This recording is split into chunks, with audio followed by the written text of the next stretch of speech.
Hi friends, garden of വിങ്സിൽ എല്ലാ കൂട്ടുകാർക്കും സ്വാഗതം. എല്ലാവരും വിചാരിക്കും എന്താ ഇത്രയും മുകളിൽ നിന്ന് എടുക്കുന്നത്. ഞാൻ ഒരുപാട് നാളായിട്ട് കാത്തിരുന്നതാണ് നമ്മുടെ ശംഖുപുഷ്പം.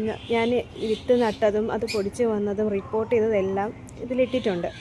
അപ്പം ഇത് നട്ട് പടർന്നതാ മുകളിൽ വരെ, നമ്മൾ ഏവരയുടെ മുകളിൽ വരെ എത്താറായി. പക്ഷേ എന്നിട്ടും അവർ പൂത്തിട്ടില്ലായിരുന്നു. അപ്പം ഞാൻ വിചാരിക്കുകയും ചെയ്തു, ഇതിനി പൂക്കില്ലേ, ഇങ്ങനെ പടർന്നൊരുമാതിരി അത്ര ഹെൽത്തി അല്ലായിരുന്നു. അപ്പോൾ ഞാൻ ഈ അടുത്താണ് കുറച്ച് വളങ്ങളൊക്കെ ഇട്ട് സെറ്റാക്കി ഇത്. അപ്പം പിന്നെ കുറേ ബ്രാഞ്ചസ് വന്ന് ഫൈനലി പൂത്തത്. എനിക്ക് ഒരു കാര്യമുണ്ട്, ഇത് അടുക്ക് തന്നെയാണ്, ഞാനൊരു വിത്ത് കൊണ്ടുവന്ന് നട്ടതല്ലേ, അടുക്ക് തന്നെയാണോ എന്നാണ് എനിക്ക് അറിയേണ്ടത്. പക്ഷേ പൂത്തപ്പോൾ സന്തോഷം, നല്ല അടുക്ക്, നമ്മുടെ റോസാപ്പൂ പോലെ അടുക്കാണ്. ഞാനത് വയ്ക്കാം എന്ന് വിചാരിക്കുന്നു. ഒരെണ്ണേ കിട്ടിയുള്ളൂ, പക്ഷേ ഞാനിത് ടീ ഇടും. ശംഖുപുഷ്പത്തിൻ്റെ ടീ ഉണ്ടല്ലോ, ചൂടുവെള്ളത്തിലിട്ട് എടുക്കുന്നത്. അപ്പോൾ ഒരുപാട് നല്ലതാണ്, ഒരുപാട് ഹെൽത്ത് ബെനിഫിറ്റ് ഉള്ള ഒരു സാധനമാണ്. അപ്പം ഇതിവിടെ ചെയ്തെടുക്കണമെന്ന് ഒത്തിരി നാളായിട്ട് ഞാൻ ശ്രമിക്കുന്നു.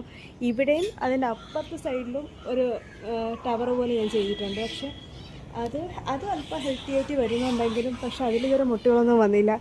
ഇതിലും ഞാൻ മുട്ടൊന്നും കണ്ടില്ല. പക്ഷെ ഇന്ന് ഞാൻ താഴെ ഇരുന്ന് വെറുതെ ഇവിടെ ഇരിക്കുകയായിരുന്നു. ഇവിടെ ഇരുന്ന് മുകളിലോട്ട് നോക്കുമ്പോൾ നല്ലൊരു ഡാർക്ക് കളറ്. അപ്പോഴാണ് ശ്രദ്ധിച്ചത്.